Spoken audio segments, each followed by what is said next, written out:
vous pourriez parler de cette période ottomane, comment c'était régi, comment on va Eh dire, bien, les Algériens, on ne pourrait pas les appeler les Algériens encore à cette époque-là. à, c'est discutable parce que lorsque vous lisez par exemple Ibn Khaldoun, le grand écrivain du XIVe siècle, il est mort en 1406, il parle il parle de Bilad el-Jazair, il parle de pays de l'Algérie.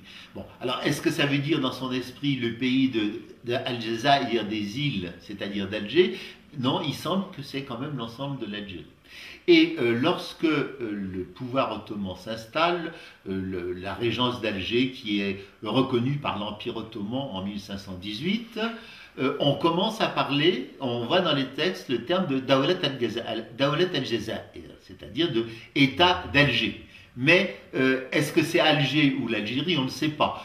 Mais je rappellerai qu'il y a aussi plusieurs hypothèses sur les origines du mot Alger. Pour certains, c'est le terme arabe Al-Jazair, puisqu'il y avait des îlots au large d'Alger, mais les Berbères ont une autre hypothèse. Ils estiment que ça vient de Désiri, qui signifierait, paraît-il, le clair de lune en berbère. Comme je ne connais pas le berbère, je ne peux pas vous le dire, mais je vous donne l'hypothèse. Voilà. Bon.